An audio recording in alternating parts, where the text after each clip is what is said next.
The title rare earth plays in a number of ways. On the one hand, it refers very specifically to these 17 elements from the periodic table that are rare earth elements. But of course, there are other sort of senses in which it can be taken. If you see it without knowing much about chemistry or material science, you think of the earth, you think of its rarity. I mean, it suggests a kind of fragility or a kind of, a limit condition for the earth, which is perhaps threatened in some way. And so ecology sort of sneaks in there straight away. But on another hand, the word rare I like because it's sort of not completely cooked. So there's this idea of, a material process, something being physically changed through an application of, perhaps heat or some other force. So, what's cooking, is somehow part of that.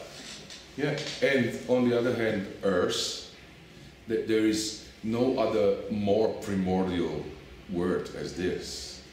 So Mother Earth, matrix, and then you see like what is matrix? On one hand is a part of the body, on the other hand is like the sophisticated cyber environment, and etc. etc. etc. So this show somehow connects the most primordial with the futuristic vision. So when we look at rare earth, we understand that it's in radar systems, it's in computer hard drives, LCD screens, light bulbs, microphones. Nuclear medicine. And nuclear reactors as well. So all of these things which sort of actually are very much bound up in allowing us to fight for more resource sort of control, they're running on rare earth too. I think that a lot of contemporary artists are very much concerned with how the new age of technology dovetails with sort of the new age mystical or sort of spiritual shibboleths in some way. And we wanted this exhibition to have this kind of at least rhetoric of new age mystical occult sort of scenography in some way, whilst at the same time smuggling in something a lot more sort of focused and materialist. We also saw that there were a lot of artists that we were interested in who were very much engaged in excavation and digging, literally like penetrating the surface of the earth or kind of sort of exploring subterranean spaces in some way in order to bring back very, very concrete material, mineralogical sort of content.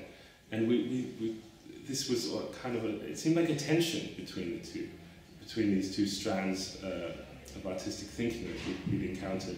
And we tried to find a bridge between them, at least I did.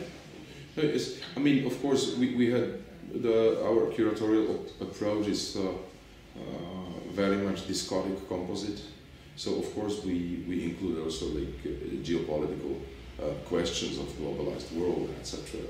So, there was no how can I say, one system of selection of artists. It was a building of a huge kind of mandala of these rare earths.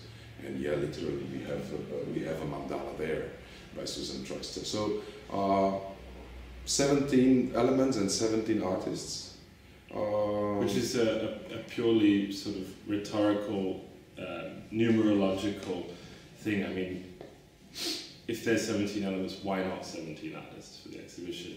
It was important to kind of repeat this number. I mean, repetition and mirroring is one of the main tools with the metaphor of poiesis. This is one thing, and another thing is that cosmos means order.